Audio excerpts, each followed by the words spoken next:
Grand Sahara marriage hall एक शानदार और अफोर्डेबल ओपन वेडिंग हॉल है, फ्लैट 35% डिस्काउंट के साथ। With natural environment and 50+ car parking हम आपके इस खास दिन को और भी यादगार बनाने के लिए लाए हैं।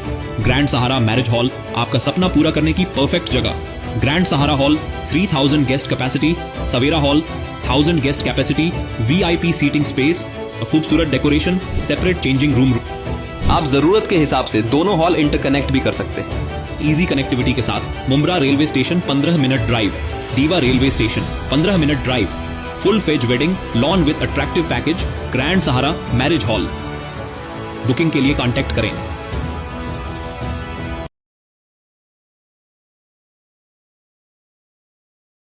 आपको लेकर एक प्रेस कॉन्फ्रेंस रखी गई है, क्या कहेंगे आप इस बारे में? मैं WIN से महाराष्ट्र प्रेसिडेंट शगुफ्ता शेख।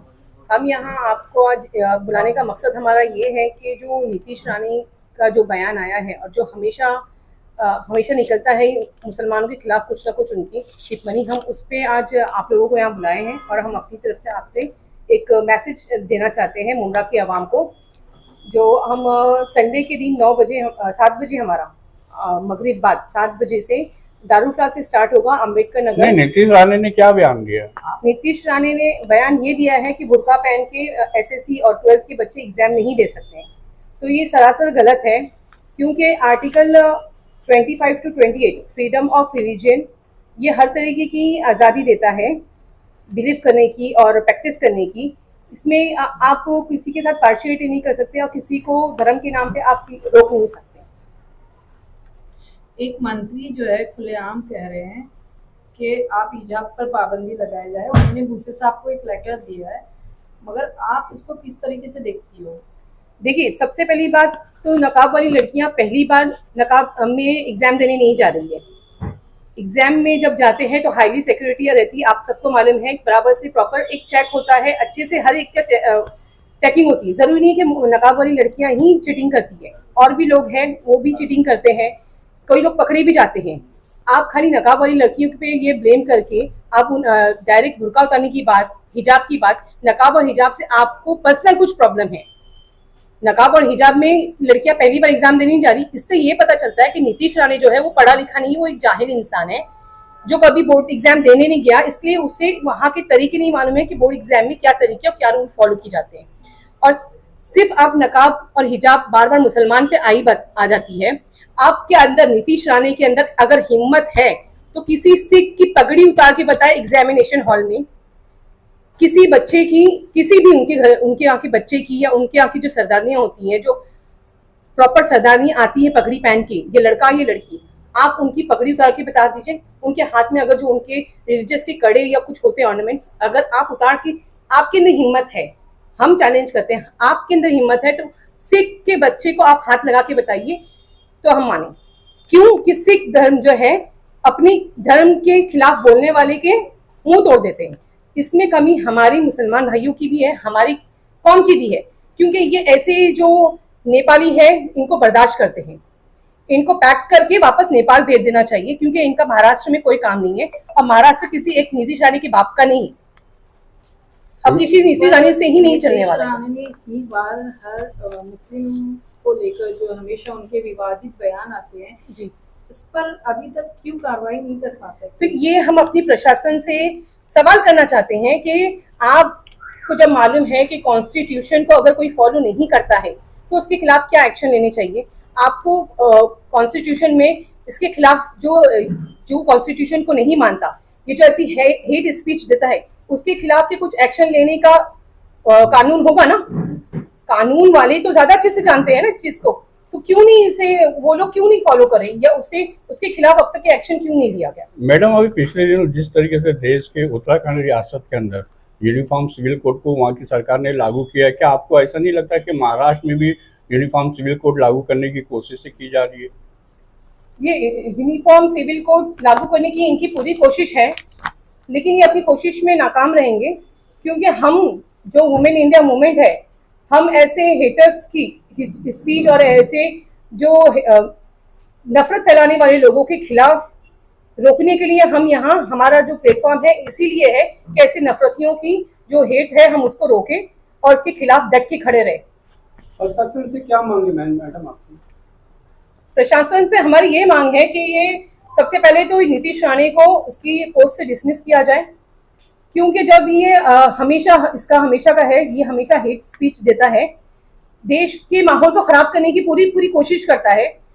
किसी का छोटा स्टेट में अगर कोई आ जाए कहीं से तो पुलिस वाले जो है पूरी फुल एक्शन में आके उसकी पूरी मेहनत करने लग जाते हैं, पूरी फोर्स तक की घुस जाती है, बुलडोजर पॉलिसी भी चलने लगती है, बहुत कुछ होने लग जाता है। लेकिन ऐसे बयान पे जो खुलेआम होता है, जो चर्चित भी होता है, विवादों में भी आता है, जिसके खिलाफ प्रोटेस्ट भी होता है, लेकिन उसके बावजूद भी उसके ऊपर एक्शन क्यों नहीं लिया जाता है? तो हमारी सरकार से डिमांड है कि ऐसे एमएलए को या ऐसे जो ये सेक्युलर जो नहीं है नेता, जो नफरत को फैलाते हैं, ऐसे इनको अपनी पोस्ट से फौरन डिसमिस किया जाए, क्योंकि वो पोस्ट पे बैठने के लायक नहीं है। मैडम आप क्या कहोगी हिजाब को लेकर? देखिए, ये जो नफरत का माहौल फैलाया जा रहा है, ये हिंदुस्तान है।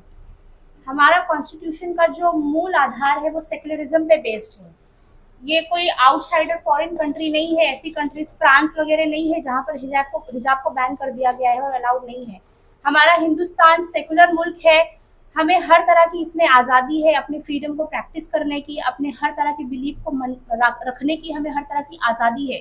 इसीलिए कोई भी नेता जो सेकुलरिज्म के नाम पर आते हैं, जो कि हमारा कॉन्स्टिट्यूशन हमको सेकुलरिज्म सिखाता है, वो उसी कॉन्स्टिट्यूशन के दायरे में रहकर शपथ लेकर आते हैं, लेकिन वो उस पर जो है खरे नहीं उतरते। वो इलेक्शन के टाइम पर तो सेकुलरिज्म का जो है लिबादा ओढ़ लेते हैं, लेकिन उसके बाद वो अपने असल रंग पे आ जाते हैं।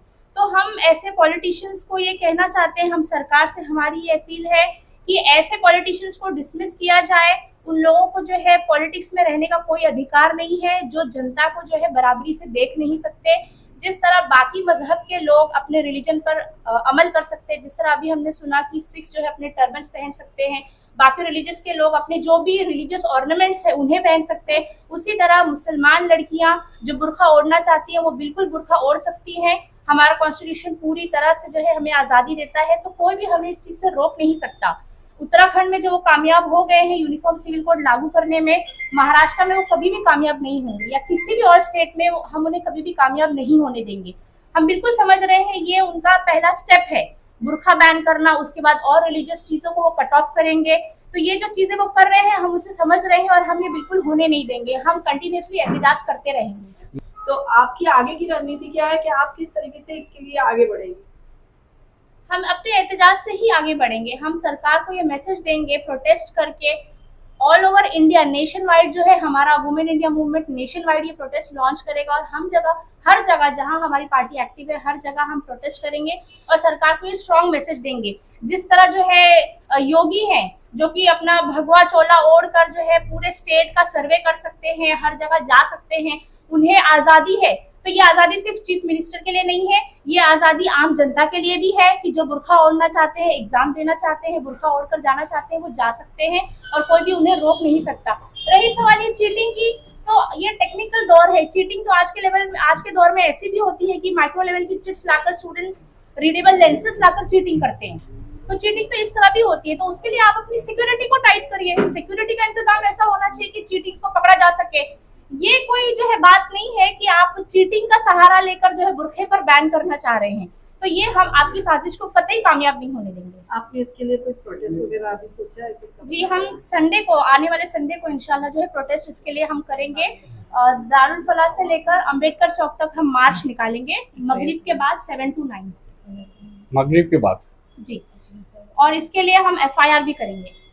जनता से हम ये अपील करते हैं कि आने वाले संडे को जो हम प्रोटेस्ट देखते हैं, संडे को आने वाले संडे जो है 2 को जो प्रोटेस्ट हम करने जा रहे हैं 2 फेब को 7 to 9, उस प्रोटेस्ट में जो है हम मुमरा की आवाम से अपील करते हैं कि ज्यादा से ज्यादा तादाद में उस प्रोटेस्ट में शामिल हो और अपना एहतजाज दर्ज कराएं।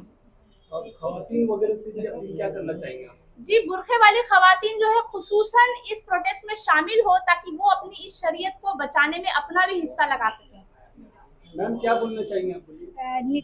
नीतीश राणे जो एक कुत्ता है उसको एक WIM टीम से एक ओपनली चैलेंज कर रहे हैं। आने वाले दिनों में हिजाब में पार्लियामेंट में भी हमारी औरतें जाएंगी तो वो क्या वहाँ पे भी रोक लगाएंगे ये एक सेकुलर देश है, चाहे हम हिजाब में रहे पगड़ी में रहे, हमें कोई रोक नहीं सकता है।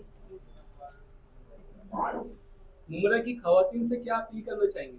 मुमरा की खवातीन से हम ये अपील करना चाहते हैं, ये कुछ ना कुछ एक नया कानून लेकर आते हैं, कभी कुछ ना कुछ मुसलमानों के खिलाफ जहर उगलते रहते हैं, कुछ ना कुछ बोलते रहते हैं। ये हमारी एक खामोशी का मजा लेते रहे, हम खामोश रहते रहे, इन लोग मजा लेते गए। अगर आज हम मकानों से नहीं निकले तो इन चोरों और दलालों हमारे लिए हर एक फैसला लेंगे, तो हम हरगिज़ ऐसा नहीं होने देंगे। हम आने वाले दिनों में संडे को एक प्रोटेस्ट करने वाले हैं। आज हिजाब की बात आई है, हमको हिजाब के लिए सड़कों पे उतरकर नीतीश राणे को बताना चाहिए कि सेकुलर देश है, ये मनुस्मृति से देश नहीं चलेगा, ये संविधान से देश चलेगा, ये बीजेपी सरकार से नहीं चलेगा, ये सेकुलर देश है, सेकुलर नेताओं से चलेगा। और तमाम सेकुलर नेता लोग ने वोट लिए थे सेकुलर के नाम पे, आज वो कहाँ है? आज हमारी बहनों की हिजाब की बात आ गई, कल हम रोडों पे कहीं भी जाएंगे सेफ नहीं रहेंगे। इनका नीतीश राणे का जहां बयान आना चाहिए रेप पे, तो वहां पे उनका बयान नहीं आता, लेकिन कहीं न कहीं हिजाब को लेकर, मस्जिद को लेकर, मस्जिद में घुसकर मारेंगे, एक ना एक बयान लेकर आते हैं। लेकिन ये देश का माहौल खराब हो रहा है, तो ऐसे लोगों को नहीं रहने देना चाहिए, हटा देना चाहिए।